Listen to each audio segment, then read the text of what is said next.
Not like we're late. The echo you're hearing is because somebody's playing over the speakers. All right, guys, we are live, episode 74 of The Shooter's Mindset. Thanks for joining us here for kind of on-the-fly episode here. We're going to be talking about post-SHOT Show, all the new super hyped gear and products. All of us were there, so we all can talk about what was really impressive and what we thought were kind of a flop, maybe until we get out there and actually test the gear and shoot it. So we're going to go over that.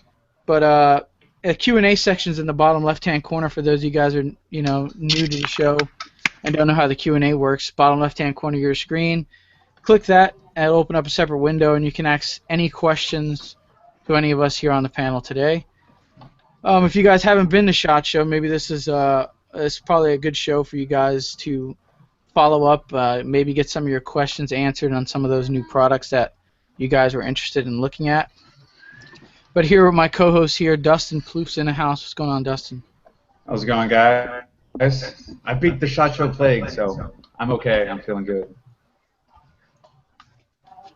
Then we got Schwell11 in the house. What's up, Schwell? What's going on, Anthony? Panel, Robert, Dustin. How we doing? Dustin, I missed you all at SHOT Show. Were you hiding from me? I know. I ran away. It was the big man bearness of you. No, I know. Every time you were up and running around, I was at some meeting or some booth or something on the opposite side of the world. So yeah. And there's then we always have an NRA. We have our special co-host guest today, and that's Bobby Walla. Bobby, what's going on? How you doing, Anthony? I unfortunately did come down with the SHOT Show plague, but had a good time out there regardless, and good to be back home and get back in the swing of things. Yeah, I escaped it 2 years in a row. I think Schwell did all right out there. Dustin did all right. So I think Kelly got it. Y'all are lucky. Yeah, Kelly's on the road heading back now with the X-Rail folks. She was trying to join us here mobilely. I don't know if she's going to get in. I don't know if that connection on the road is going to hold up for her. It probably won't. But that'll be fun if we can get them in there because Mark and all the folks are. I'm pretty sure that's a loaded truck that they got going there, and it'll probably be a fun ride. But we're going to hit a lot of the SHOT Show talk. Let's get into show sponsors here. As usual, here we got Blade Tech Industries and Brett Russo over supporting the show. Check out their gear. Also, Fort Mill Munitions. That's teamfmm.com. Go if you need any ammo, remanufactured, new stuff. They also have some rifle and shotgun ammo too. They also sell guns over there now. So check out their website. Tell them the Shooter's Mindset sent you. Maybe they'll throw you a little discount. And I think that'll do it. Let's just jump right into it. So how was SHOT Show for you guys? I mean, I've been in SHOT Show, I think, 3 or 4 years now. This was by far my best show as far as, meeting people and how the conversation went and video-wise and product-wise. So how was it for you? I guess, Dustin, you just jump right into it. It was good. A lot of changes on my camp that we're going to be making for the 2015 season. And then as a company, I was there with AP Rhino, which is the new one for me, and then also with Animal, handing out all kinds of goodies. So we did a lot of booths, we did a lot of jerseys, and hopefully a lot more jerseys in this upcoming year. So all in all, it was great. Got to meet up with some good people. Got to meet a lot of you guys, a lot of the fans too. That was awesome. At different booths, shaking hands, taking photos. It was pretty fun. Yeah, Schwell, how'd it go for you, man? I know you were spending a lot of time over at the Wolf booth. Yeah, it was great. Now, the Wolf booth thing worked out because it gave me somewhere to go and call like my home base. I can go and sit down when I wasn't feeling good. My time on the floor was limited to about 3 hours per day because of my health. So I didn't get to use my trip to the fullest extent, but we made a lot of connections. And let's not forget, this trip was a combination thing for my wife and myself because she's writing now. She's going to be writing for Be Ready magazine. We made some connections with Harris Publications. So there was a lot of stuff going on for her as well as myself. So we made a lot of connections. Yeah, that's good. I mean, it's awesome to see, to see the pegs. I happened to catch her briefly and yourself briefly. I know you guys were. It was like I was like right behind you, but then all of a sudden I couldn't never find you. It was weird. Even at range day, you were there, and I happened to get there, and I was like, "Where's the Schwell? Where's the Schwell?" And they're like, "He's not hard to find in here," you know. And I just couldn't find him. But we happened to meet up briefly there. We met up with the folks at Special Ops Tactical. We had some good meetups there. I was always bumping into Bobby. You know, even it was like I walk out of the hotel room and hit the stairs real quick, and then boom, he was there. I mean, you were doing a lot of walking around, Bobby. How, you know, what did you kind of see? Did you see anything that really impressed you?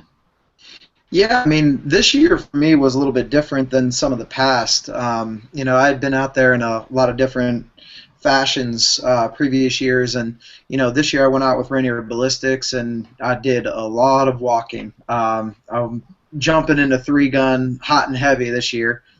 Still going to stick with USPSA and do a good bit of mountain IDPA as well too, but for me it was a huge learning experience. You know, I've been shooting rifles and shotguns for a long time, but not in the competitive side of the house, so picked a lot of people's brains that are a lot smarter than me and trying to get through and, you know, see what kind of gear I liked. I mean, there was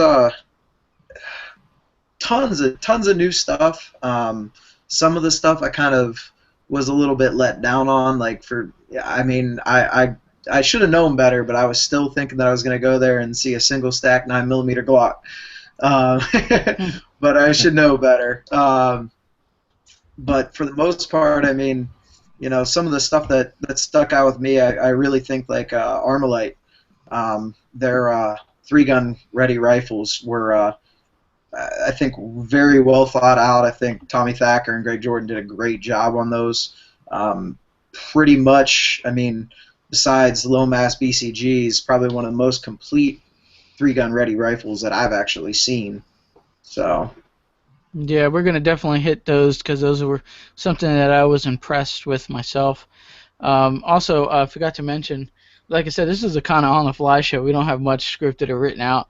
But for those of you guys that are used to the show, you guys can also head over to Facebook, over at the Shooter's Mindset on Facebook, and there'll be a post there where you guys can post live questions as well. If the Q&A or the comment section isn't, you just don't prefer to use that. But yeah, I guess we could kind of, since we hit on it a little bit, I guess we can jump into thoughts on the new 2015 products. Lots of them. There was tons of them that I don't even have written down.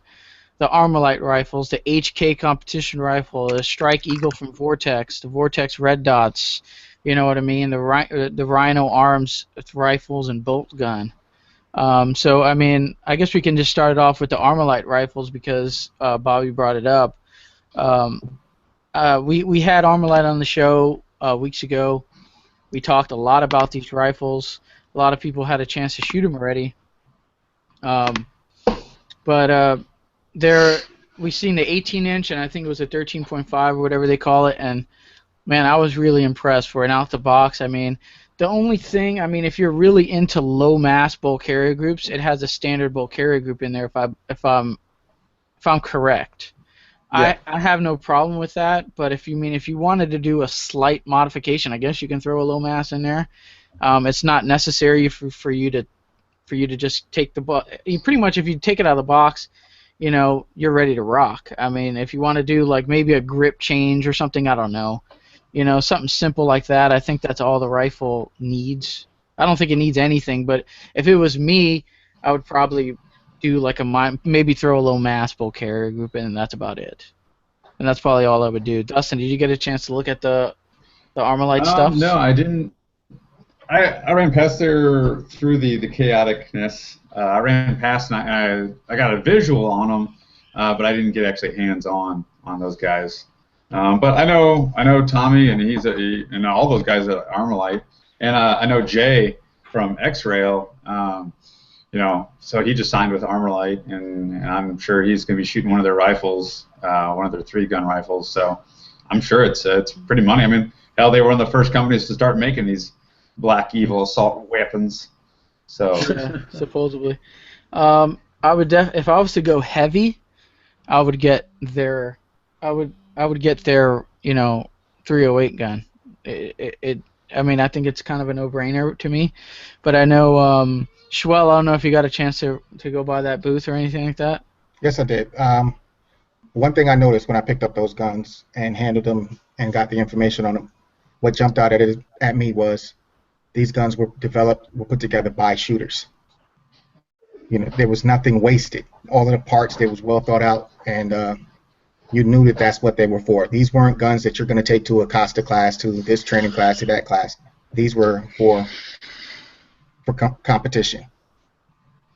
Yeah, not that they won't hold up in those classes, but you know what? It was when they sat down and designed that thing and the whole concept. You know what it was for. It was for the 3-gunner in mind, and that's it. I mean, I think that's the Smash 3-gun ready rifle, in my opinion, coming out of SHOT Show, and a lot of people have been talking them for months now, and I think they got it right with their tunable comp and all that stuff. I mean, I think it's just right on.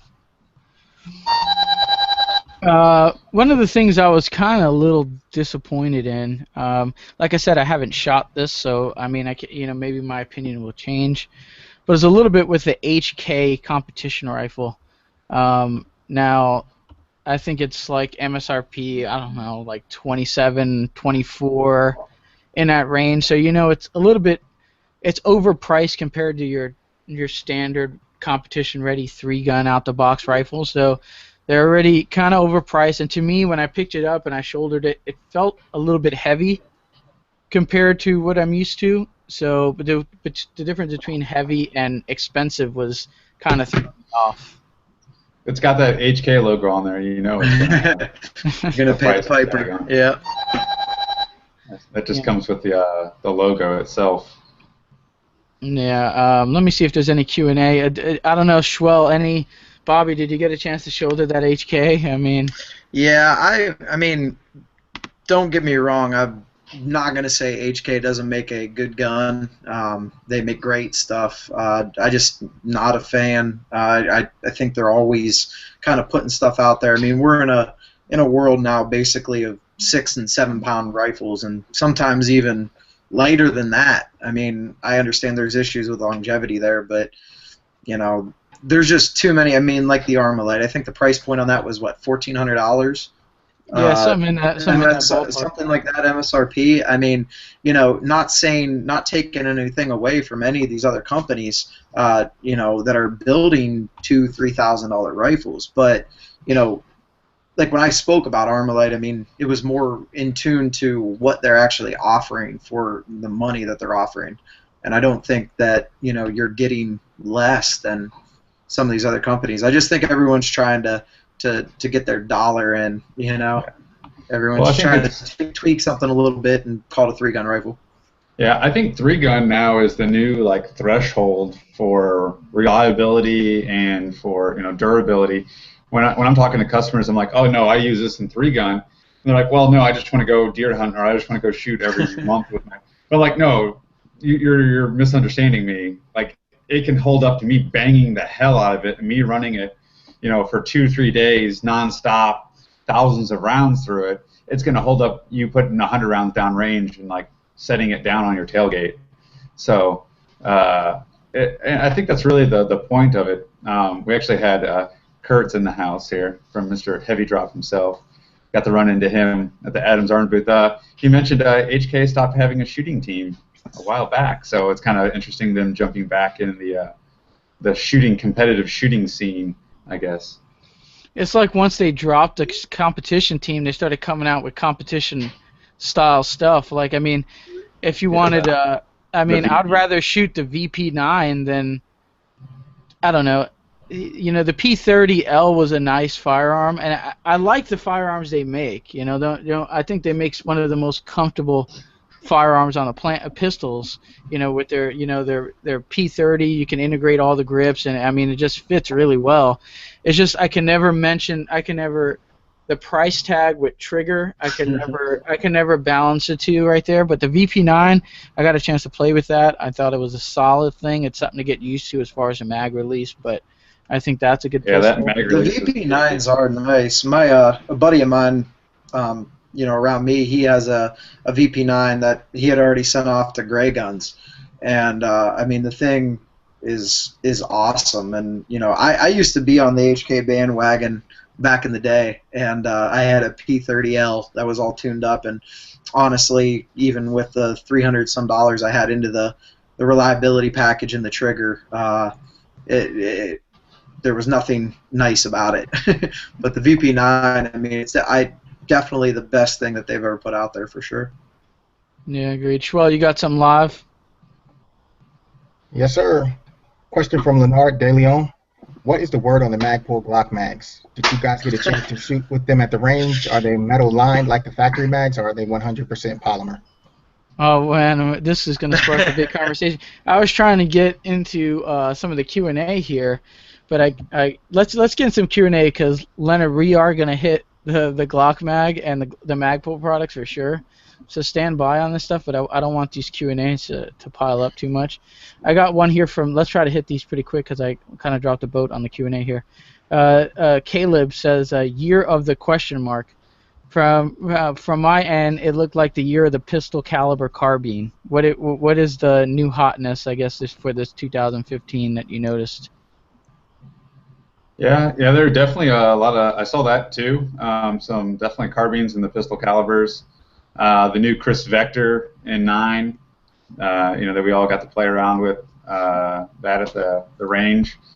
I know I'm going to be having it's just the upper from X Products as a side charger upper with their rail on it and their comp on it, which was pretty sick to play around with. So I'll be playing with one of those pretty soon, so I can give a review on that in the future. But yeah, it definitely seemed like a lot of people were making these pistol calibers. I don't know if it was with the pistol fad and the trend that was coming out with these, I call them my truck guns.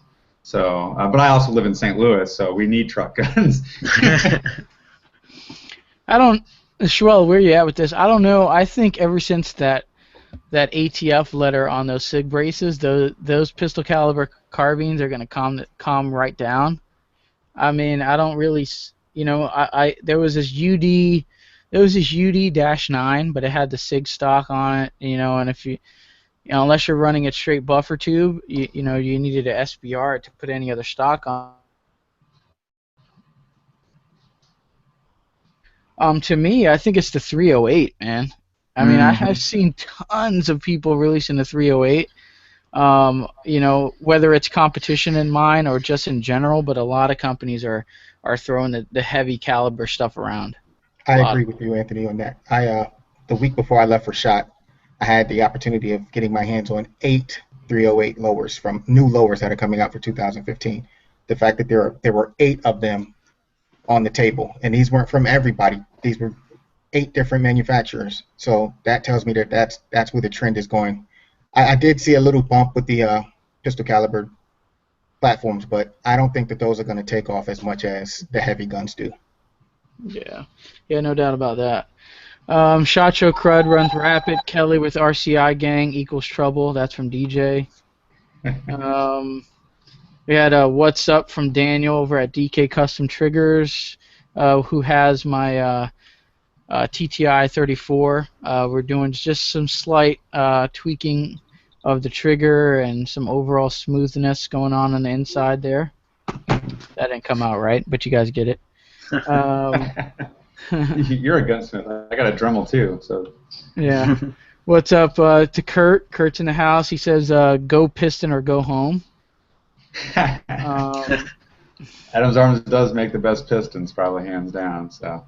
Yeah. And they got a great staff. Those dudes, Tyler, TK, Kurt, Brandon, all those guys over there are just good dudes. So. Yeah, I got a chance just to run into Kurt and Rick. I didn't get a chance to stop by there though. He also says it was awesome to get to meet the Schwell. So he's one of the few people that got a chance to bump into the Schwell. Yeah, we had I wish I'd have had more time with him. I love that guy. What about this? Okay, all right. He's gonna spark it up here. But Kurt asked here, what's up with this Jesse James ridiculous suppressor claims that I think he says that he can get, I believe it was 74 decibels out of his suppressors, and I'm no whiz scientist when it comes to suppressors, so I don't even know what when it comes to decibels, what can you achieve in a suppressor? Yeah, that's a whole bunch of garbage. But I was talking to the folks at Liberty suppressors, and they said that they pretty much said it was bullshit. I mean, and that, like that's below a human whisper. Yeah. The guys at Liberty teamed up with AP Rhino, and we're doing some silencer stuff with them, and then some internal or integrated uppers and barrel systems. And yeah, those guys know the decibels, and they've done the bajillion-dollar test for audible tests. And it's just crazy how quiet their cans are. I've definitely heard them firsthand, and hopefully I'm going to get my hands on some as well. Yeah, the stuff that he was claiming, you can just go onto Bing and like type it in, and it's just not there. There's just the studies and science is not there unless he's running some kind of like neoprene bolt or something that nobody knows about. Just not happening. But they challenged him. They challenged him to see who has the best silencers. Yeah, I don't know if we're gonna do something with Liberty coming up here shortly on Suppressor Show. So if you guys are more curious on that type, you can achieve as far as suppressor wise, we can we'll settle that show. So be tuned to that show. That's coming up in real soon. And then I guess let's just jump into those 8K products. I know we hit some of the Q&A here, so I kind of cleaned that some. So answer Leonard's question on the Glock mags from Magpul. So you guys know my thoughts on it. I'm a big, I shoot Glock. I'm a fan. I guess you can say I'm a fanboy of Glock. I like, I just think their pistols run and run hard. And if I can have every Glock they make, I probably would. But I was really excited to see that, and I was really kind of disappointed when I left. There was just something about it. It just felt really, really cheap. It felt really light. I'm gonna buy one because I'm just curious on, how hard I can run it, and see how hard it can hold up. And if it does hold up, then I'll buy more. But the thing is, I don't think Glock mags were so much money to begin with to kind of go and cheapen them up a little bit. For some of those who have questions, they don't have steel. They don't have the steel feed lips as the regular Glock does. Now, Magpul has proven with their PMags that really you don't need steel feed lips. Okay, so one can put that in there. The base pads are different. So your standard TTI base pads and from a variety of other companies, they're not going to work. Now, they'll probably make base pads that'll work with those eventually, because I'm sure those will be all over the place and they'll sell and people are going to start buying them galore. But the thing that really was a bummer was they have proprietary springs in their mags, which I thought was a little weird. And I know Bobby can touch on this because this my second time to Magpul. I was with him and we talked about those Magpul magazines. Your thoughts on the Magpul magazines? And he told that to you to your face that they were. The guys at the booth said, putting in Glock springs wasn't going to work. Yeah. Yeah, I mean, basically the Magpul rep, you almost hit on everything I asked them. My first question was, the lack of metal feed lips. They say that the short answer is they're unnecessary. I'm not an engineer, so I guess we'll just see. The issue with the springs, though, you were with me when I brought up that point to them, and the rep kind of said that by the time that spring is worn out, which is typically about 10,000 rounds, the mag will be shot too, and then they're just going to replace the entire magazine. But with us being competitive shooters, what I brought up to them was, I'm not going to take that magazine, to a match and run it through a rotation if I don't have the necessary stuff that, springs, followers, base pads, just in case something happens. And, they said at this time they had no plans to actually, sell any of the springs or anything like that. On top of just the complete magazine. So we'll see. Maybe the conversation we had with them can get back to the right person. Customer service is one thing, and replacing an entire magazine is really cool. But like I said, I mean, in order for me to take those to a major match, I'm going to want to be able to, I mean, when I go, I pretty much have stuff to rebuild my entire gun.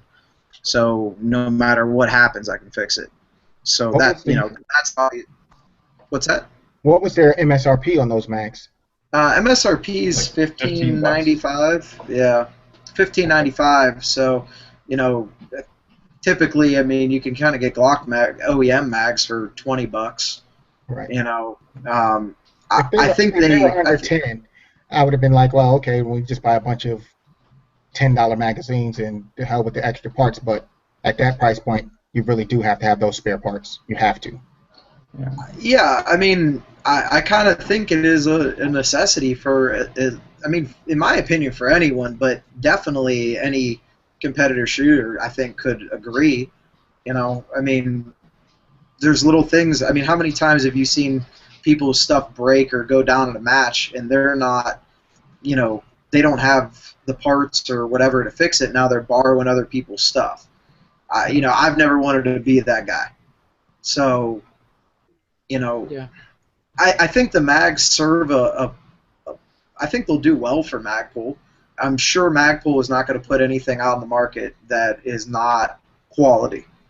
But, I basically agree with everything, you hit on. They did feel somewhat cheap to me. Just like you said, a little underwhelmed and not what I expected. Yeah, I mean, I think the simple solution there is just to sell the springs. I mean, how hard could that be? Just sell the springs to replace them. I'm sure manufacturers would come out for base pads that'll work, and I mean, that's it. And if they run, they run. Dustin, I don't know if you have anything. Kelly, are you with us there? Hey, what are you guys doing? Oh, she's on the road. We're just talking I am about those sitting- I'm Magpul sitting in the mags. McDonald's parking lot in Albuquerque. No Nice. Chipotle? No Chipotle? No, we had dinner at a fellow shooter's house, and we had like green chili chicken enchiladas, and they were really good. So Nice. we just stopped here to stop at Redbox so we can get some movies for the drive. Nice. What were your thoughts quickly on the Magpul Glock mags, Kelly? You shoot Glock. Yeah, I think they're a little flimsy. When you clicked on the side of them, you could hear everything rattle in there, and they just didn't seem like they take many drops on rocks or concrete. So I don't think I'm going to be down $16 to get some and break some, but I'd be anxious to see how long they hold up. Yeah, I mean, I think they're probably going to be street store value, like 13, 12, something like that. So I mean, it's worth to buy them. I mean, what is $12? If it breaks, it breaks, or if you don't like Okay, the then way you it can is. buy me for $12 or $13 for me to break. I'll buy you. I'll buy you some. Hold me to it. I'll buy you some. $12 isn't. You heard it. Isn't You That'll heard be it. the one mag that breaks at the match and screws you over. Yeah. But no, I mean, yeah. Well, I'm sure they're going to be quality, and I think they'll start selling some springs for those, and I think that'll clear up the issue. People will buy them, but they're just Yeah. gonna cry and break. Yeah. And then I guess it is Magpul, so. yeah, Their the other mag, stuff was awesome. yeah, they had The rest their of their stuff. what is it? Their drum magazine, I think, is very solid. I think that at a price point that's coming in at, I think they said MSRP was like $220 and change, almost like like $130. I'm sorry, about MSRP about $130. So you figure store price would be a little bit less than that. I was impressed by the 700 chassis too. I mean, it's not everything to look at. It's not an Accuracy International or McCree's or anything, but at a $259 price point with all the adjustability of pretty much every other chassis system out there. I'm not even a bolt guns, but I'll probably have a bolt gun now. Yeah. Yeah, I like their new AK platform stuff. I mean, AKs are always picking up, and every child third world country has one, so might as well get you some nice Magpul furniture on there. So I know I checked that out, and I got my hands on a few of their new stocks and new forearms. So that was pretty neat. I did like those. Obviously, my opinion on the Glock mags. You're kind of, if you're holding one, you're in the wrong ballpark there anyway. But they definitely did feel goofy, but who knows? I mean, the first generation PMags, everybody was questionable on, so I guess time will show. But kind of what you said, Bobby. The same thing is, if they're only good for 10,000 rounds, we'll be changing mags 2 to 3 times a year. The average to high-end shooters would literally change out a mag 2 to 3 to 4 times a year, and that's. I would rather have my own stuff than just get parts. They made a comment, too, on how that OEM mags weren't really lasting that much longer. And I'm like, I got my first Glock 34 when I was 17 years old, and I probably have a few 100,000 rounds through that. And I don't know which ones the original 2 mags that came with the gun are, but I know they're still in there. They've been rebuilt a whole bunch of times, but, you know... the body and the base plate and the tube and the follower all are good. You just rip out the guts and throw new guts in there, and you're good to go. Exactly. Yeah. Any thoughts on that, or you want to hit some Q&A? Schwell, you got any Q&A? Dustin, anything? Yeah, they're rolling in on the Facebooks now. I have one, but I think we should save the one I have for later. It's another good question. Dustin, you got one? Kind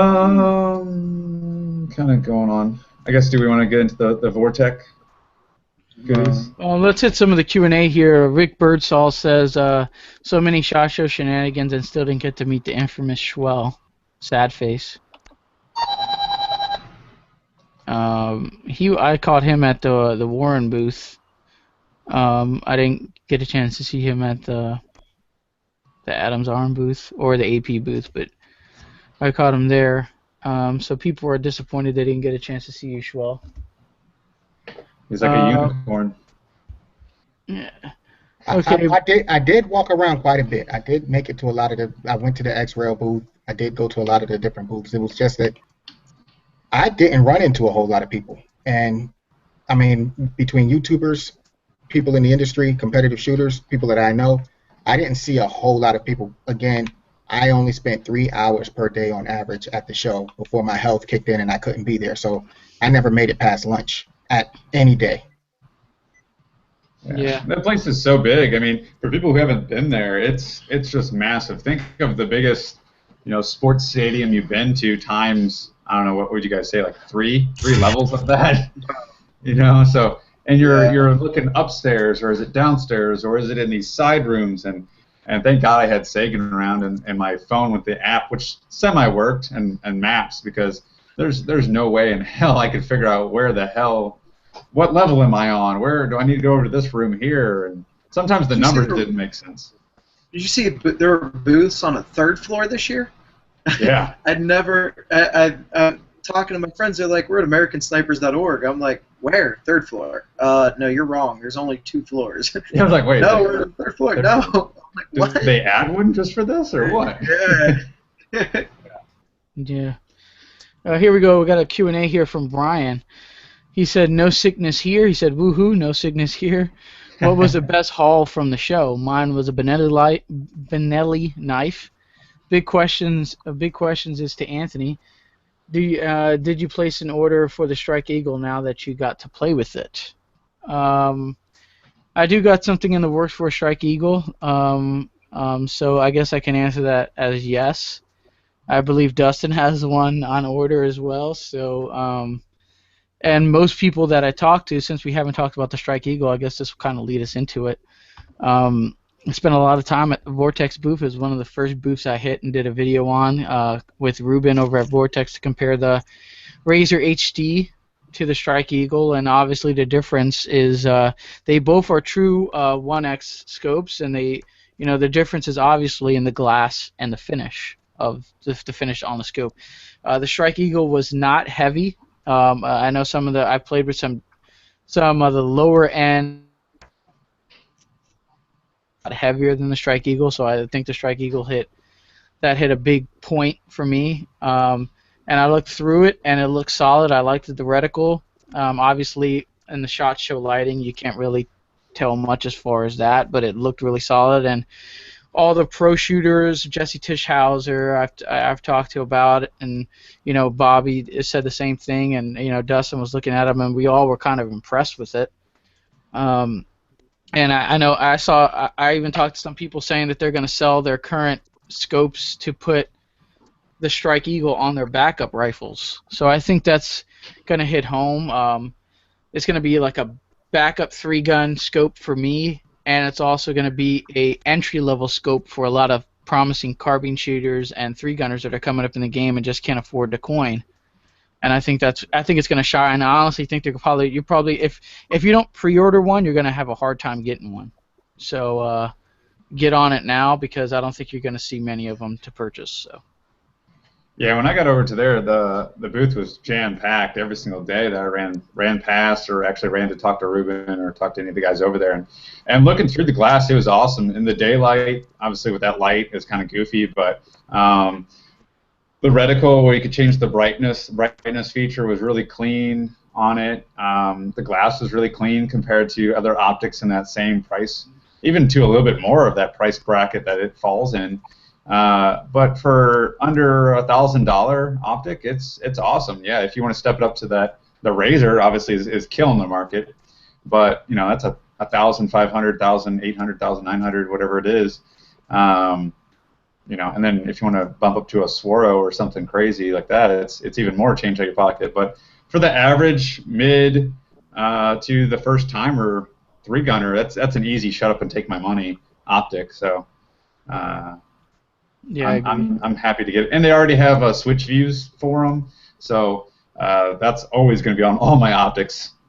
Those things are awesome, and they're also teaming up with some mounts already. So it's going to be a one and done. Here you go. You got your 3-gun ready rifle. Buy one of those 3-gun setups. You're done there virtually, and throw your optic on there and go hit your local regional or club match. Yeah, like if you get one of these 3-gun rifles like Armalite and you slap a Strike Eagle on there, you pretty much, maybe you get an affordable mount too.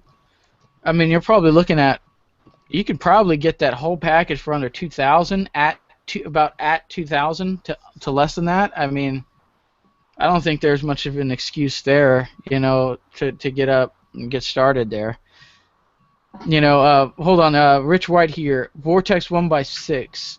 Is that thing daylight visible when illuminated?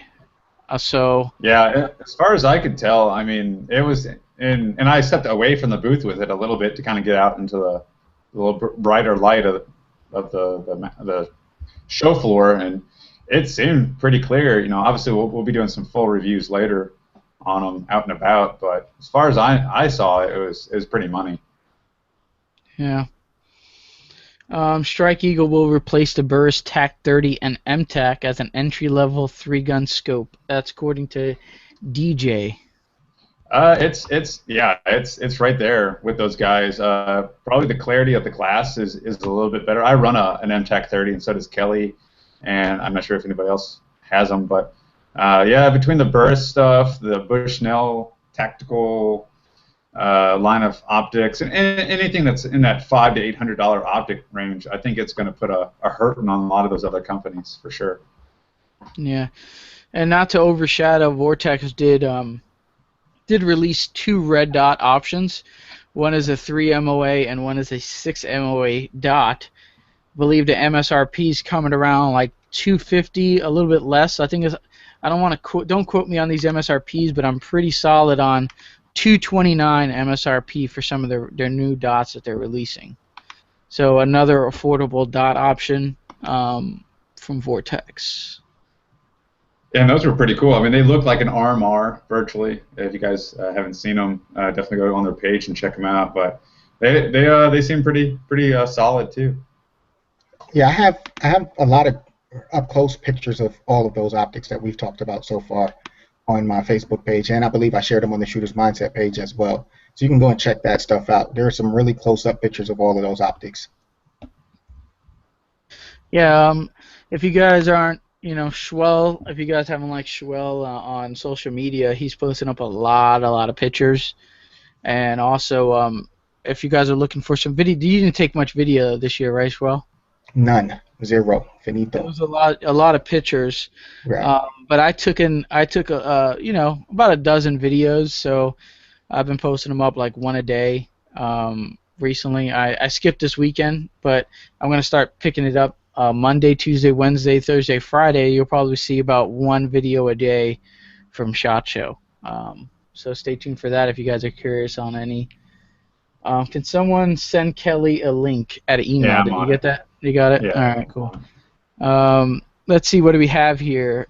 We talked about the Strike Eagle Vortex red dots, the HK competition rifle. We talked about the Armalite 3-gun and Magpul products. How about the Taurus Curve? Did any of you guys get a chance to grab that thing? I didn't even stop by Taurus. I totally almost forgot the Taurus Curve came out. I wanted it in my hand. I wanted to see what it was all about, but I didn't get a chance to. This is one thing that I've noticed about the industry, and I think it's highlighted a lot this year at SHOT Show. We're all shooters. We all have an interest, and we all go out and we use these products. And our personal interests take over in regard to what we cover when we're at the show. And a lot of guys thought of it as a gimmick. A lot of guys didn't like the fact that it's 380. A lot of guys didn't like this. They didn't like that barrel, the crowning on the barrel, the fact that it had no sights. But I did go and I did handle it, and it felt a little comfortable. The only thing I didn't like was the shortness of the grip. The mag disconnect wasn't. I'm not a big fan of that feature on a personal defense weapon, and all in all, I didn't like it. But then again, I don't judge anything at SHOT Show until I can get my hands on it and go out and shoot it. It may blow your mind when you actually have one. And would you say it's like a T? What is it? The LCP, the TCP, the Bodyguard, right. And that's the same. It's in that category, especially the way it fits in your hand. The thing that, for me, I'm left-handed. Yeah. So just goofy in general. So I went in with, it had strikes against it from the time that I walked into the booth. So that mag disconnect too. That was that old BG3. What was it? The BG380, like the old Smith & Wesson Bodyguard that they made. That was just a huge failure. I mean, that the magazine catch had tons of issues as well too. I mean, I don't know. I mean, I give them an A+ on trying to do something different and innovate a little bit, because I mean, a lot of what you see out there nowadays is just, people take a striker fire gun and they're like, oh, it's innovative. People have been doing this for a long time. So I'll give them an A on effort there. I mean, it wasn't the most uncomfortable thing I ever handled or felt, but I mean, the trigger was ridiculous. It just like a staple gun or something like that. Right. I don't know. Why do they do that with those smaller guns with that double action trigger? That's the safety. That's the big thing that a lot of, and that's, if anybody, I know I work sometimes in the retail aspect of it, not just doing instructor stuff, but the person who walks in the store and they literally go, I just bought this. What does it do? And to the average gun salesman who's like a used car salesman sometimes, and they just say, oh, you're a girl or you're a brand new shooter, you need this, which is completely the wrong decision to do. That's something that people go towards is thumb safeties, actual mechanical safeties, and long ass triggers.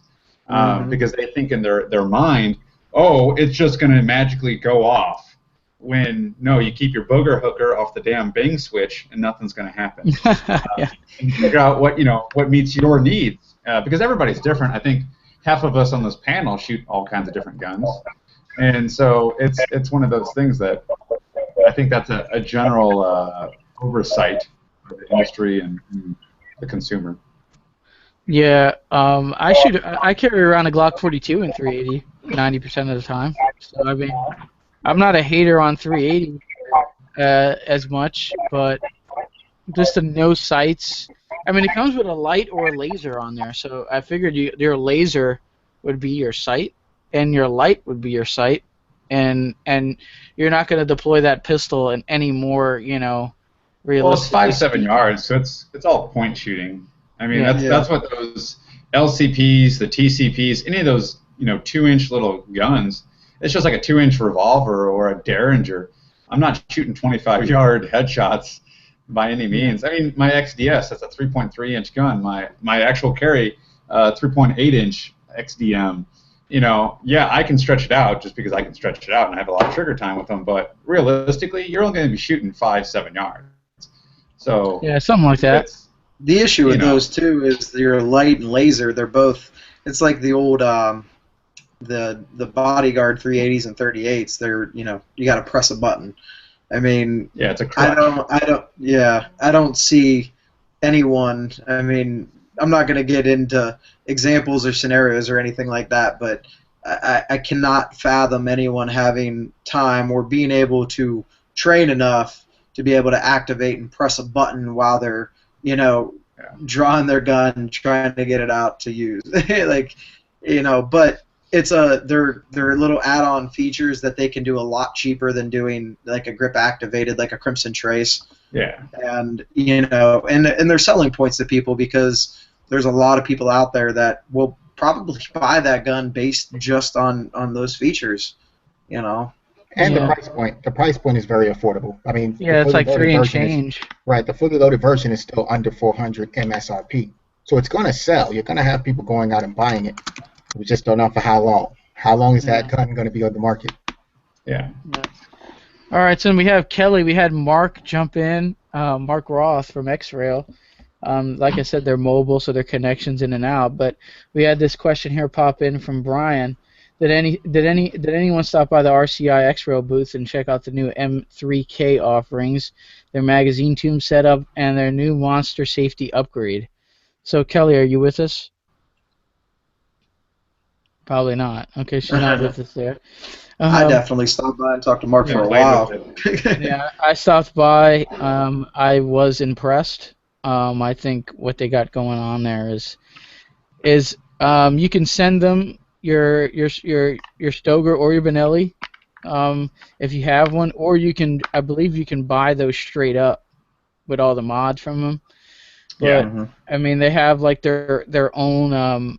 I don't want to call it that because it's not what they call it. I'm not sure what they call it, but they have what do you call those things for that? They carry the extra shell on the side.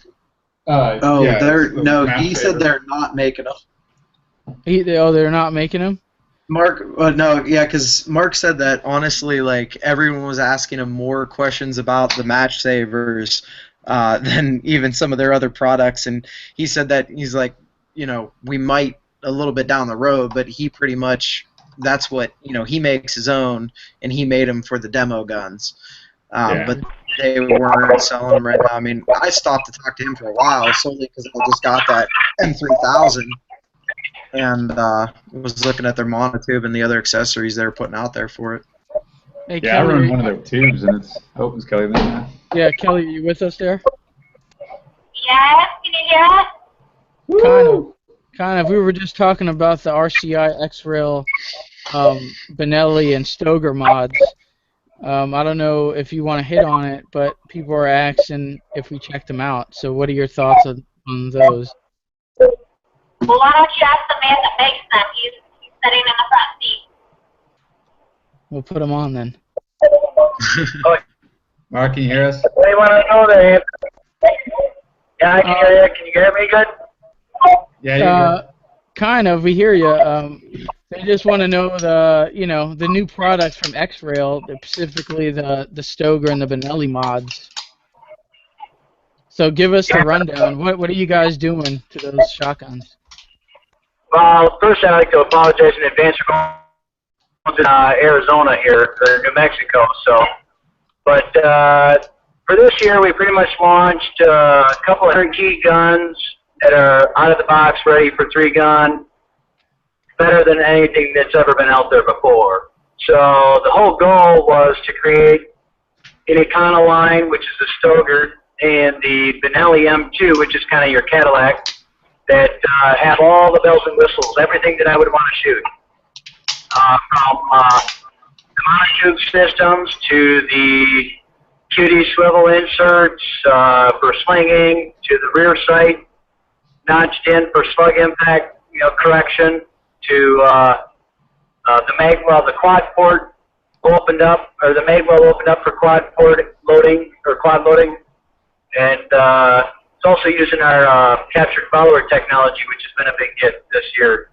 That pretty much allows us to make our ports open them up as far as we've got them. I'm not sure if you got a chance to check them out at all or not, but we had a couple of good displays at SHOT Show. Yeah, Jay was showing them off left and right, and he did some loading on them, and although that boy's quick as all get out on any shotgun, it was definitely smooth. Yeah. Well, opening them up the way we have, it allows. The whole goal was to give the new shooter the opportunity to pick up a shotgun and without having to find motor skills, being able to quad load right out of the box. And the quad load method is pretty much the par for the course nowadays. With the traditional quad ports on shotguns done by the Dremel Kings and pretty much all the other people that are doing them, they do a really good job of it. They just can't go as far as we can with them. And because we can go farther, it's a lot easier for them to use fewer fine motor skills to do the quad load method. So it makes it a lot easier. So it's been a big hit on that end of it. Yeah, there you go. And obviously, all those are available with the Benelli M2. You guys had more offerings there. What else did you guys have at the X-Rail booth? Well, this year we offered 5 different models. We did a junior line and a ladies female line with the 20 gauge stow shield. That's opened up as far as we can go with it on the port so that they can two-load. I'm sure that they can quad load with it too, but it's hard for me to really find out if those junior models are really good for quad loading because my hands are so big I can't hold those little shells. So I'm sure that some of the younger kids with smaller hands will be able to quad load on that pretty efficiently. Here's lady models that we did. Then we go to the a la carte method of putting the quad port in and all the bells and whistles of what you would see on the XP3G models, which is the other 2 models that we did for Stoeger and Benelli. So you'll be able to buy a turnkey gun, which is the Mark Ross Signature Series XP3G, which is the M2 field. It has literally every bell and whistle in it. And then you can do a step down that has the red anodized receiver, the red tube, all that fancy stuff. Then you can go a step down to just having us do the XP3G model, the package 2, which is the black receiver, look on the quad port, opening it up. Has a couple of less features as the Signature Series, but it still has everything you would need to pull out of the box and go. And then obviously the third part is a la carte. A lot of people have guns already and they're new into it. They've already purchased the guns, but they'd like to have that port opened up. So we have a checklist of things they can do to their gun, send it in to us like a traditional gunsmithing method. So there you have it there, man. That's pretty much the rundown from the horse's mouth right there, pretty much. I mean, you can't say it any better than that. So you guys want a new shotgun or have a current shotgun, check out the folks at X-Rail for your modifications or anything, if you just want to buy one straight up, give them a ring. Here we go. Pigs and Guns. Here's a video and audio of Jesse Jane's 68 decibel silencer. Pigs and Guns, if you can post that in the comment section or over on our Facebook page, it'll go better because you got it in the Q&A, and once the show goes down, we're not going to be able to really see that. So if you can post it over there, that'll be great. You have anything on Facebook you want to hit? I think we've been lacking on the Facebook stuff. Yeah, they're kind of catching up here. So another thing that is a big trend out there was low mass bolt carriers, and they come in all varieties. Everybody was kind of doing them. So Randy said, what are the major benefits of low mass bolt carrier groups? Really, the recoil, the gas operation of it. And I know we did the last show that we did with Chris Torino. He talked about the RCA low mass. So go back and kind of watch that and Chris will tell you a little bit more, but just if you're wanting to run your gun harder, faster, lighter, that's kind of the way to go. There you go. Let's see. If you want to talk about the Stoeger, the MK3 or the M3K. M3K. Yeah, it's one of those guns. It's numbers and letters. Oh yeah. I know Pat. We did some videos with Pat Kelly, and he talked about all kinds of stuff, but. Yeah, I have a video up on the Shooter's Mindset of the interview from the Stoeger booth specifically on that model. That is directly from Stoeger. That is their 3-gun edition. What it's coming with is an extended charging handle, an extended safety, an extended bolt release. It is also coming with the loading port already done for you out the box. My opinion, you can probably do a little bit more, but I think Stoeger only did 5 of those for the show or something like that. So I don't think they were fully done at SHOT Show. So you can expect if you buy one, they'll probably be a little bit better done than the ones at the show. But the ones at the show were really nice for an out the box. You know what I mean? It was great. So it comes with some of the features that you would purchase if you would just buy the straight up M3K. So I would also the safety, not the safety, the serial number on the Stoeger M3000s were right by the loading port, so you couldn't take off a lot because you would almost run into the serial number, which you can't scratch a serial number off the gun. So the 3-gun model they pushed the serial number back so you can do a little bit more loading. Work around the load port. That's pretty much the rundown. What it is. Out the box, I believe it was $5.99 MSRP on the Stoeger 3-gun, give or take in that area. Maybe a little bit, maybe $6.99. Yeah, I think it's $6.99. $6.99. Yeah, they said that that was one of the first things I hit because we both just bought the M3Ks, and I was kind of checking theirs out and asking them some questions. They said that they will be offering the extended bolt release and the charging handle and safety as add-on purchases and stuff like that. That people that already have existing guns can buy and put them on, but it's probably not going to be for a long time. So there you go. There are people who sell them. Like you could probably go to X-Rail, RCI. They probably can. Yep. They'll hook you up. So it's not exactly. That is correct on the question in the chat. Whoever just posted that. DJ here adds on the Vortex red dots here. The Viper is $329. The Venom is $329 off their website now. So those are, I guess you can go there and check out more information on the red dots from Vortex. Kurt is asking how many of y'all shot the new 308. I'm assuming Adam's Arms put out a 308. Did you get a chance to shoot it, Chwell?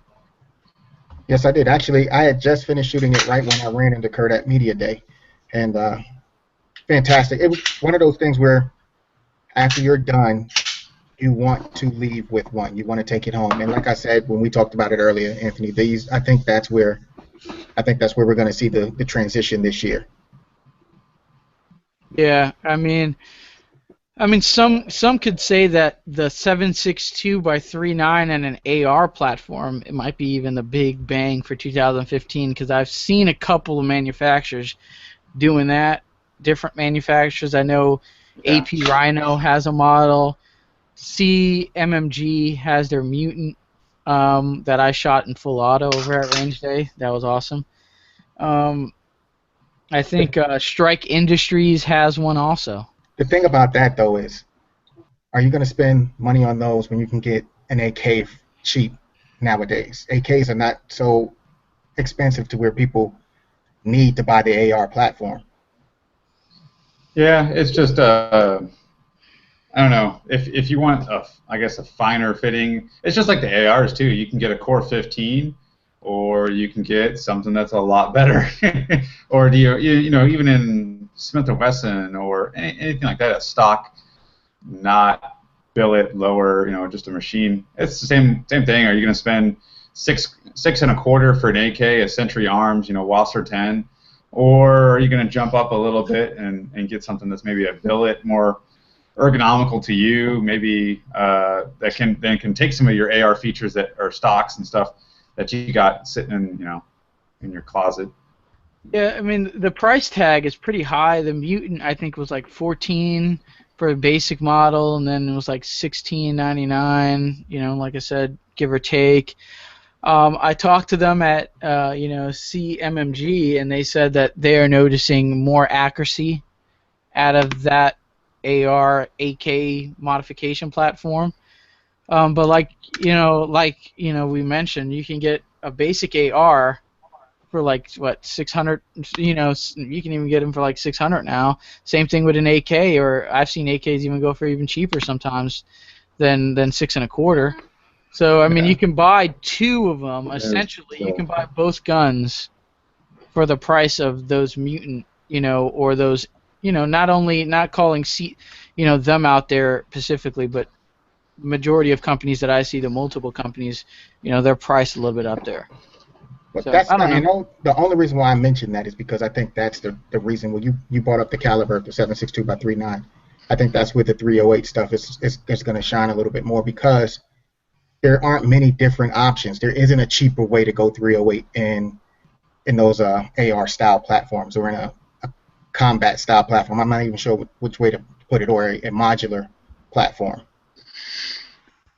Yeah, and those are going through the testing phase still. You know, that's something new. That, I mean, they always been doing it, but I don't think anybody was able to get it extremely reliable. And it Yeah, I seems think like there's a lot of garbage AR AKs out there, and now finally it's trickled down to a few companies that are actually quality companies, yeah, and actually producing something that's not garbage. So I think it's going to be maybe another year or two, and then we'll figure out, you know, okay, these two guys are actually making an AK AR variant, whatever you want to call it. That is actually good stuff. So I've gotten my hands on the MM47 by AP Rhino, and that actually was pretty bitchin'. So and I know the boys over at CMMG, and they make some good stuff. So Brandon and Mike and all those guys were talking highly about it. So yeah, I liked it. Cool to see. I liked it. Like I said, I got a full mag and full auto, you know, in semi. I cranked off. You know, it's very nice.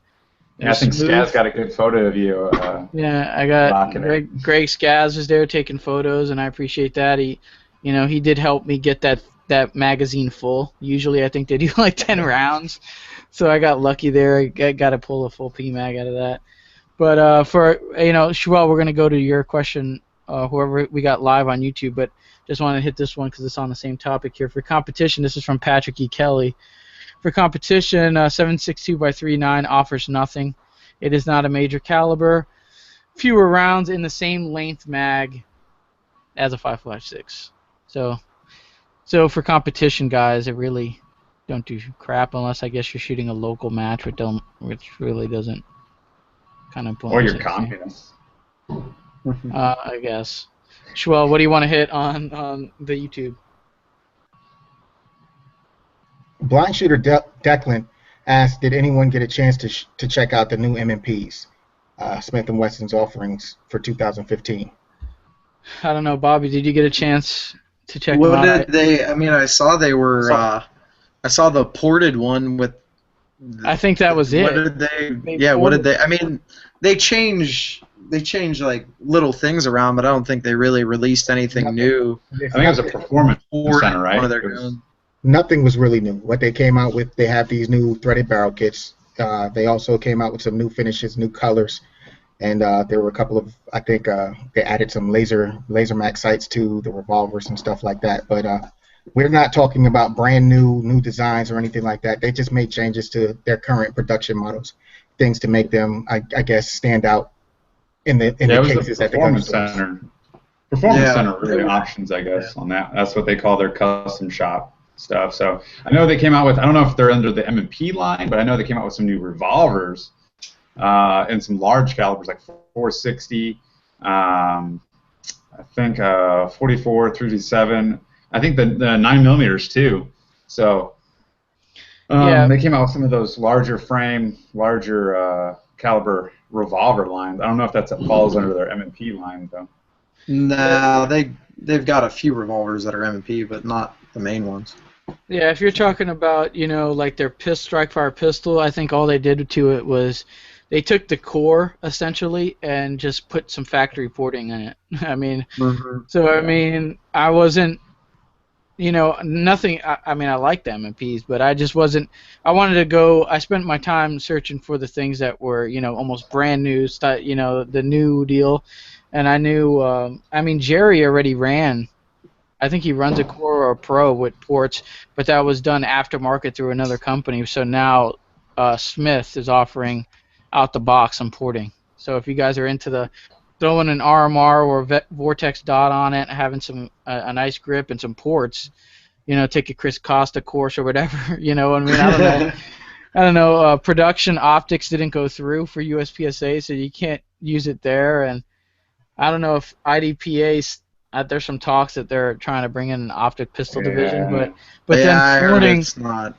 Yeah, but then porting is illegal too, so you might be able to throw on an optic even if it does go through, but I don't think you can have the ports. So for competition, that was kind of out the door. The Laser Max is going to be offered on the 642, and then the 460 XVR Bone Collector, that's only limited to a 1,500 gun run. So it's a limited edition announcement is what that was. Yeah, there you go. Rich White here. Did any of y'all touch Patrick Kelly's stash? It makes dreams come true. I didn't. It touched me. It reached out and touched me, but I didn't actually go up to it and feel it. I saw. I was almost like following Patrick Kelly around. It felt like at a SHOT Show. We had a bad run at the booth where I forgot to turn the on button on the mic. So I had to go back again, and we got the video done. And then, in occasional booths, we ran into each other all day. So it is epic. I encourage you guys, if you see him, to ask, if you're close enough, it'll reach out and touch you. But, just ask him, hey, can I feel your stash? And he'll probably be down with it. Usually I feel it right back here because Patrick Kelly is my cool monkey on my shoulder when I'm shooting 3-gun stuff or shotgun stuff. So that's how I usually get the epic stash. Yeah, I got a chance to shoot the M3K 3-gun model at Media Range Day, and he was right behind me. He's telling me first time ever shooting birds, and I think I was 4 for 5 on 2 occasions, and he told me, he pretty much just told me how to do it, just right underneath it, pull the trigger. If you're aiming at it, you're gonna miss, and I think the ones that I missed were the ones that I was really like dialing, and boom, pull the trigger and missed it. So some quick tips right there. Do you have any questions coming in there? I see some typing going on. I'm not there yet. Yeah, Shwell, you have one. You're with me, Shwell? Yeah, I'm there. The question is from Leonard De Leon again. Great questions tonight, Leonard. Thank you. But the question is for all on the broadcast panel.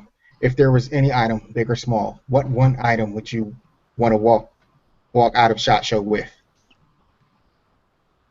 Oh man, that's a tough question. That's so tough. There was so much good, it's a lot. Wait, you guys didn't walk away with stuff? There's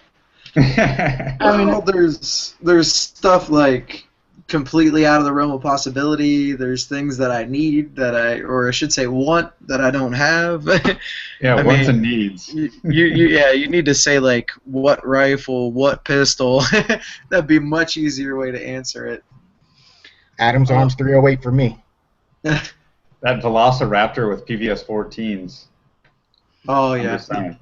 That Blue Force here.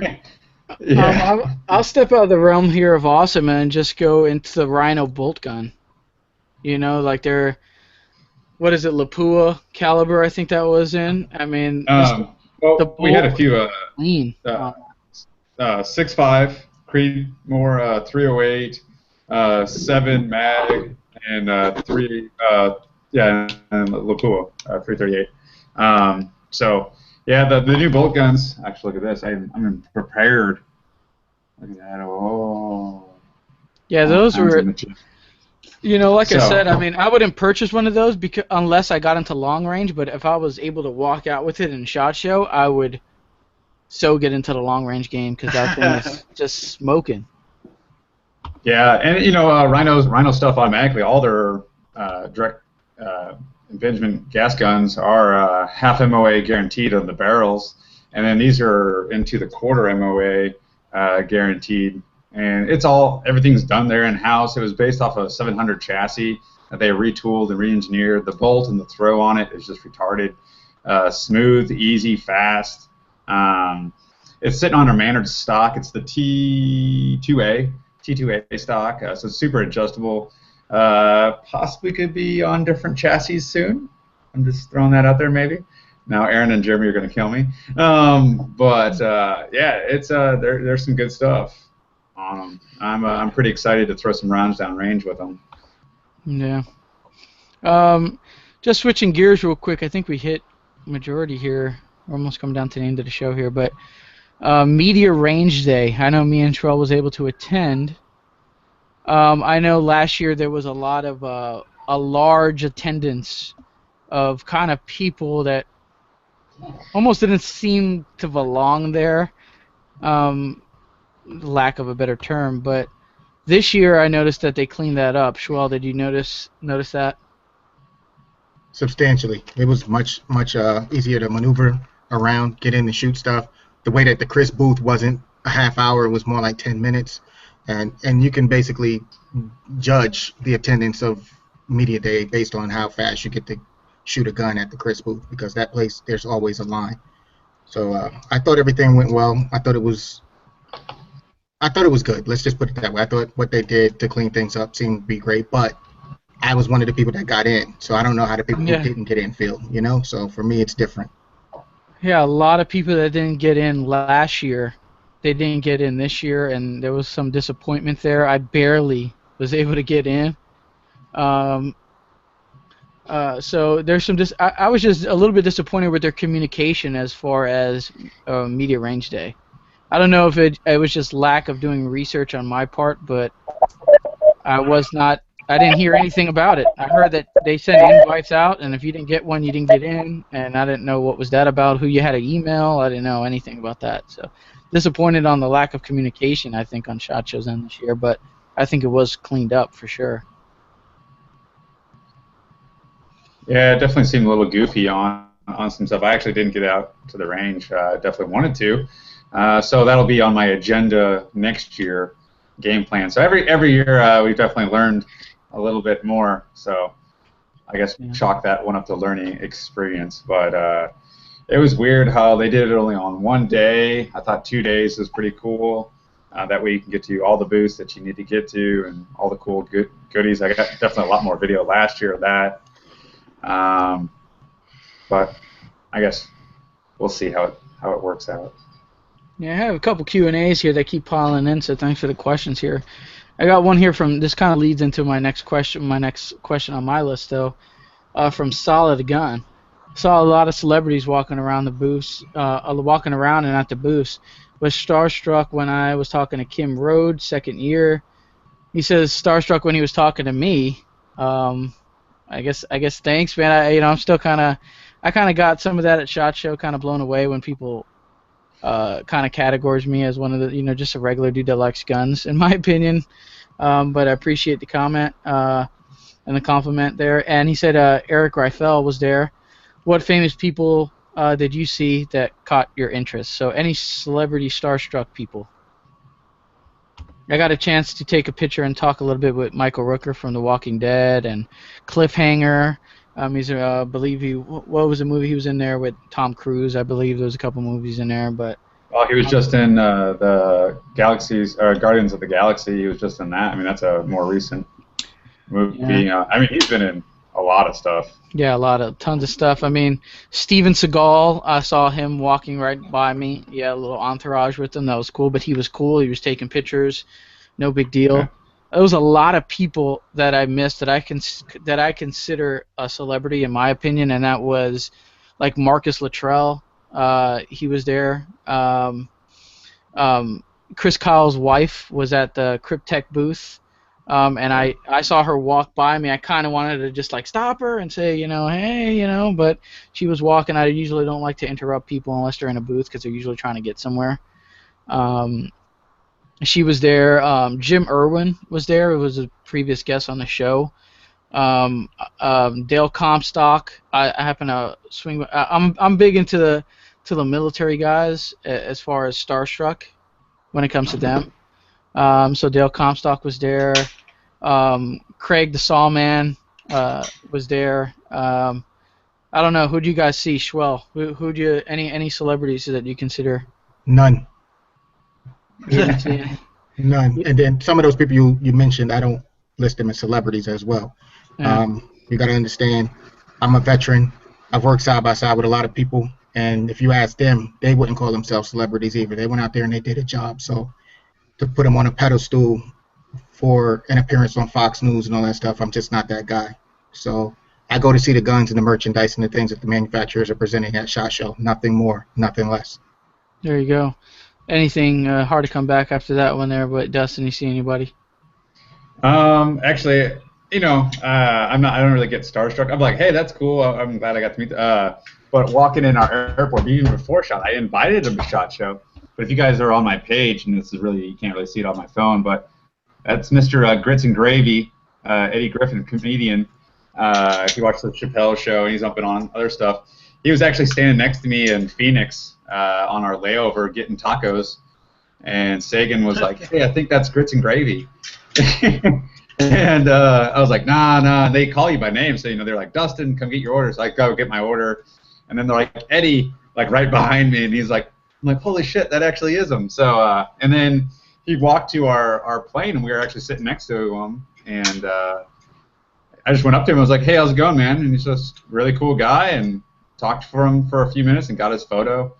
I don't really consider him, I guess, a celebrity. I guess he's a more of an Instagram celebrity. That Dan Bazillionaire, Playboy, whatever he is, he was at the X Products booth. Just walked up, and I was already at the booth doing some stuff, so I got a photo with him. He's a pretty cool, chill, calm guy. I mean, anybody. It was pretty funny just to walk around, and it's a setting that I can go and talk to other shooting friends and not have to worry about myself shooting or anything like that. So. Yeah. Do you see anybody out there, Bobby?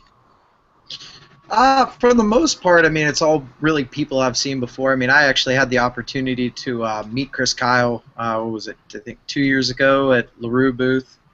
And Steven Seagal, Michael Rooker, those guys are kind of there every year. I wouldn't really call them celebrities, but, my girlfriend and I are both big fans of the Article 15 dudes, Matt Best and all those guys, and, their videos are a trip. So it's kind of cool seeing them running around SHOT, and they were kind of going crazy, had bottles of Jameson in hand and everything. So I just thought it was just funny running into them, seeing all the guys with their wives, and their wives are oh honey, I gotta go get a picture with Matt Best. It was oh yeah they were a trip. But yeah, it'd be like him and Costa and Travis and stuff like that were running around, and that his video with Costa and Matt that they just posted up was epic. I'm glad that they did that. Yeah, they're so funny. Yeah. Oh, they're blast. Well, last year I saw Forrest Griffin and Stephen Barner from UFC. This year I saw Matt Hughes, UFC Hall of Famer, welterweight, whatever. And I believe I saw, Stone Cold Steve Austin did get a chance to catch him, but he was usually running around SHOT Show too. I don't know if he was there this year, but he there was some world champion boxer maybe kickboxer or something at that the Tula booth. I didn't know. I'm not into that the boxing scene. I know some of the UFC guys, but he was a world champion boxer guy, and he had Tula ammo in his trunks on the photo. So that was kind of interesting to see. It's cool to see firearms stuff not in the firearms world. You know, I would like to see something on a NASCAR truck that says whatever. So Black Nitride, hashtag Black Nitride the world on the Mountain Dew truck or something. I don't know. Here, taking some Q&A here. Take a mask and some hand sanitizer next year. Maybe DK Custom Triggers will get to go next year. So, if you have a Glock, I know he's getting into 1911s and 2011 builds too. But man, he's like I said on the post. Say my name when you say 1911s. He's getting into that stuff. I don't know if he's doing it for other people, maybe learning. I don't know what the deal is, but he's a wizard with Glock. So if you have a Glock and you want a trigger, go check out DK Custom Triggers real quick. Let me see. Optic Division. Chad Barber here. Optic Division didn't make it into IDPA this year, but the small concealed carry division will start March 1st with the release of the new rule book. Okay, so March 1st. Yeah, there's several things. Yeah.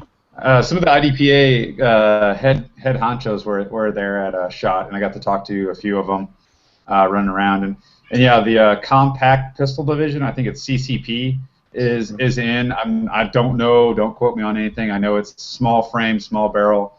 I think it's just ESP rules on the parts, accessories, and power factor. 4.1 inch barrel. 4.1, yeah. 4.1 inch barrels. So they're screwing over all of the Commander size 1911s, I think. Yeah. And who knows? There might be some other little changes. I think the flat foot reload, I'm pretty sure, is on the chopping block. I know that some of the stuff with the revolvers, which I am definitely not a revolver guy. I know some of that stuff changed. So there might be a IDPA show in the works. Who knows? What do we have here? DJ coming to the defense of the Taurus Curve a little bit. The light and laser should be connected to the grip and trigger safety.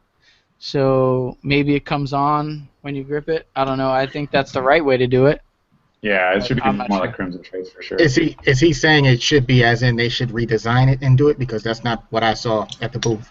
It's what he got here is light and laser should be connected to the grip or trigger safety. So maybe he's not defending it. Maybe he's saying it should be. I don't know. Yeah, I think he's saying it's more like intuitive. I didn't get a chance to play with it, so I really can't speak on the Taurus Curve too much. Did you guys get to check out the STI DVC edition guns? Yeah, I did. I saw it. Yeah, I was very impressed by that. The limited gun. I don't want to shoot open, but yeah, 38 Super comp was pretty cool. Yeah, I took a lot of photos of both guns. So did Schwell. I know Schwell played around with them a little bit, obviously, if he was taking pictures. But their limited and open gun seems really solid. They did I mean, from the looks of it and the feel and everything, I mean, the trigger was pretty nice. I mean, it's still not going to, go up against like an Akai or Lone Star Innovations or something like that, but for, I think it's pretty much a factory. Yeah, factory. Yeah, I mean, it's not much more money than the Edge. And what Robert just said makes me want to go and shoot those other guns now because I played with those triggers on those STIs, and I thought they were fantastic. So if you're saying that there's something out there much, much better than that, I need to get down here and check out what they have. Check out you're in Florida. You need to hook up with Shea Akai, man. I mean, I've got to play with some of the builds that he's done before. I know he's been on the show before too, but yeah, I mean the STI factory triggers on those guns were great. I mean, they really, really were.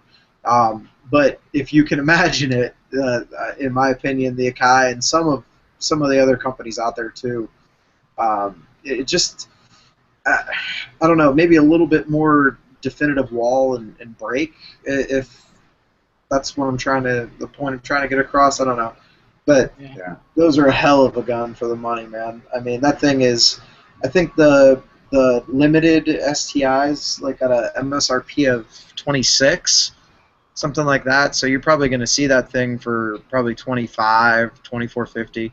I mean, that's a killer gun for the money. I can agree there. It was definitely a solid pistol. So, I'm pretty excited about the Beretta 92G-SD. I didn't get a chance to go buy Beretta. I think that was the Wilson Combat, right?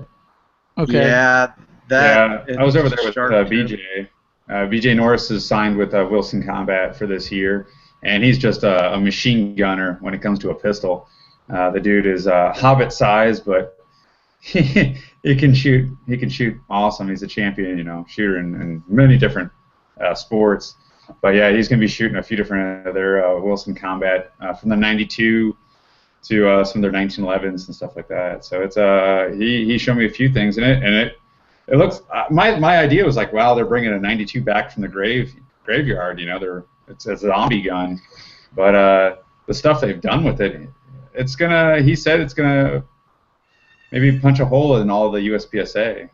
I mean, anything Wilson. I mean, anything that company is going to do is, it's going to be done quality. I mean, they've been building great guns for a long, long time, and if they're going to go head over heels and jump into something, I mean, the Beretta had a lot of potential. I mean, I'm still not going to run out and buy one, but if I did, it would. I mean, probably definitely want to be one of those. Yeah. There you go. I mean, I didn't get a chance to play with it. I wasn't a big fan of the Beretta 92s as far as, just stock. I know when Wilson does their modifications that'll probably change things if I was to pick that one up. But like kind of Bobby said, I know it's going to be a quality gun, but I'm not going to run out and buy one. So, Chad Barber, what was the surprise find at SHOT Show this year? And that was kind of leads into one of the questions I had. What was kind of like, I'm not going to say your most impressive gun you've seen, but what was what was your most impressive product that you've seen out there, or gear or part to a gun that you saw this year at SHOT Show? Mine was from Rise Armament. Their AR trigger was really, really awesome. And when it comes to AR triggers, there's tons out there, and everybody seems to be making them. But the one from Rise really left me impressed. I don't know. What do you guys have there? I'm going to go with the Geissele trigger for the AKs. They did something nobody else is doing out there as far as these aftermarket triggers for platforms. What do you got, Dustin? Anything that piqued your interest? Always, they brought a few in SA, Springfield Armor. We brought a few guns out. So the Mod 2s, the new operators, the RO carries, and 9mm, which is awesome. The Rise Armament, I went over there, and those guys did a great job on that full AR too. Billet upper and lower. The new mount was awesome that they had. The trigger was definitely innovative. It was pretty neat. I think from other companies out there, let's see. I mean, there's so much running. The can launcher. So much stuff. Yeah, it's like what day? So much stuff. Can launcher from X-Trail. I think I want to do some videos with that, shooting cans and shooting with shotguns. I think that's gonna be pretty fun. I mean, there's some other new stuff I saw that is going to be coming out soon, let's just say, that they had maybe a prototype. So some new carriers and some new features with that. But yeah, there was definitely some new stuff. Okay, I gotta run this one down. I got people knocking on the door and kids screaming.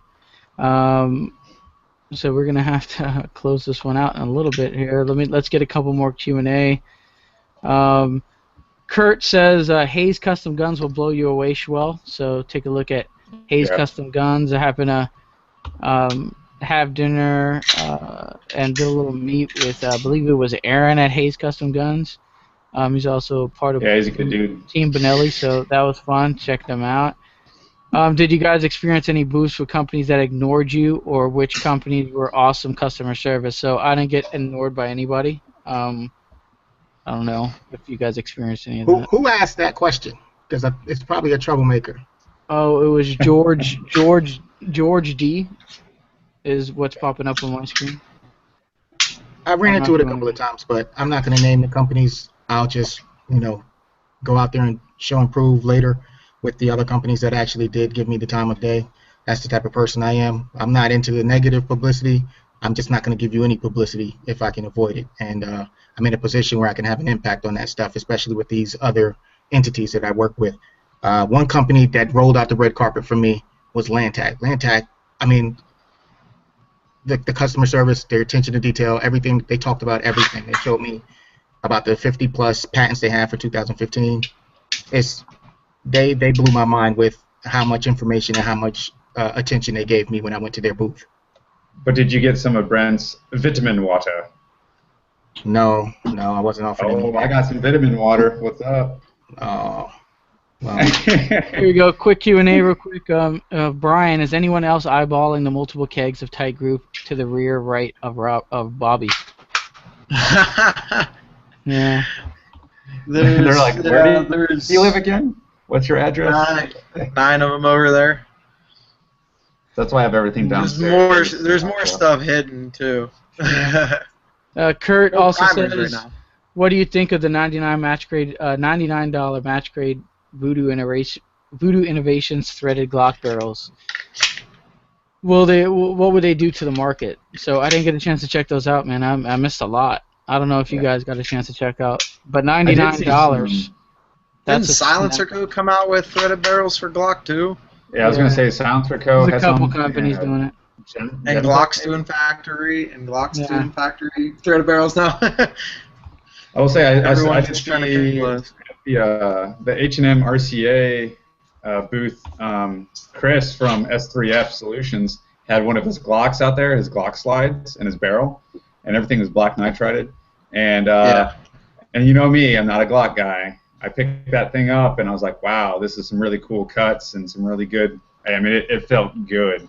So that's actually, they actually, he's partnering through Innovative Gunfighter Solutions to do that, which is a sponsor of mine and who I was actually out in Vegas with. So I've got a few Glocks coming back with those slide cuts on them right now. I thought the same thing. They're pretty bitchin'. Yeah. And, I mean, Chris is a good dude. He's a veteran. And it looked pretty neat. I was like, so when's the Springfield one coming out? Which I did the same thing with Mr. Terran. So there might be a TTI 525 in the works. Yeah. A few more here. Crazy from Pat E. Kelly. Crazy Quail at Media Day was freaking awesome. I know I shot better than 500 rounds at it alone. So there it is, Crazy Quail. Kelly and other Landtag folks, how's the Landtag USA rifle, new drop-in triggers? Schwell said they were really good customer service. I know they're coming out with tons of new products, bow carrier groups, muzzle brakes, etc. I know I don't know if we have time to really bring up that topic, but Schwell, how was the trigger? Did you pull the trigger at least? Yes, sir. Fantastic. But, most of these companies that are bringing out these aftermarket triggers, they're great. But then the one we're dealing with Landtag, we're not talking about them starting from the bottom and then coming out with something fresh and something completely new. They have a great company behind them with a lot of experience behind them, so I was expecting a lot out of that. Yeah. Rich White, did you guys take a peek at the H&M Rubber City Armory titanium bolt carrier groups? We did spend time. That was one of the possible prototypes I was talking about, Mr. Rich. There he is. Yeah. Spilled the beans. No, they're definitely. That was it was kind of the unobtainium material, and their full mass is lighter than a low mass bolt carrier group in that format that they had. So it's still under the test phases. So it's going to get another 50,000 rounds through it. And we're going to try to destroy it before it's out there, because those boys don't set up something for garbage. So. All right. Well, I got to cause pause to this conversation because I'm sure we can go for another hour. But I got to close this one out. People knocking on the door telling me to get out. Quick shout-outs.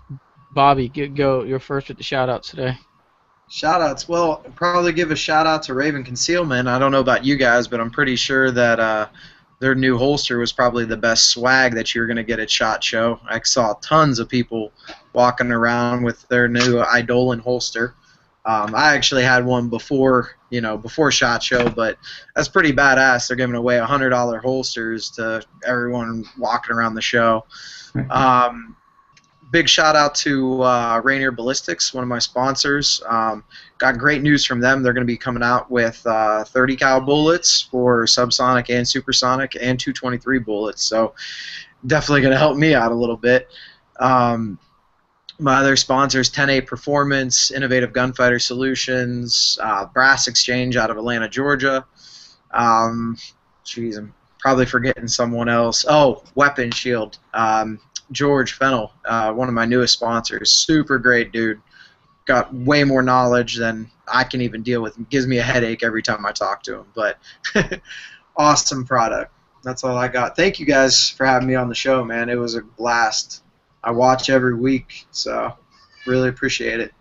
Yeah, I really appreciate you coming on and watching. Like you said, man. I didn't even know you watched every week. We shot a bunch of matches and stuff like that, so I just knew you through that. But yeah, I'm watching it every week. I always turn you guys on when I'm reloading. So That's awesome. Dustin, quick on the shout out. Let's run through them. I got Schwell go. Schwell, hit it. Give a shout out to Jay Dewey. I got my rods. They were waiting for me when I got back from SHOT Show, and I'm very excited about this. And I finally got my own set. And Midwest Industries, I wanted to give them a shout out. They've been very supportive and giving me product and stuff to help out, as well as Samson Manufacturing and being a part of the X-Men team. So that's it for me. And Dustin, you can go with it. Yeah, Chris was actually from Dewey Rods. He was on the chat, and he appreciated showing up. Everybody who came out and said, hey, we appreciate the show. Hey, I saw you on the show, or getting photos. I actually got like 2 autographs. That was kind of cool. But yeah, it was all you guys. We're just not TV people. We actually shoot and are out and about. So if you ever see one of us, come up and say hi, get a photo, whatever you want to do. But for my shout-outs, it's Springfield Armory, Animal Customs, check us out, Red Roof Inn, Pro Ears, GB2 Tactical, 511, Dissonant Arms, Comtech USA, RCA, H&M, hashtag Black Nitrate the World, Black Bullets, AP Custom Rhino, S3F, Skaz Photography, X Products, and possibly Vortex, and Sagan. She just yelled at me for staying with me so long.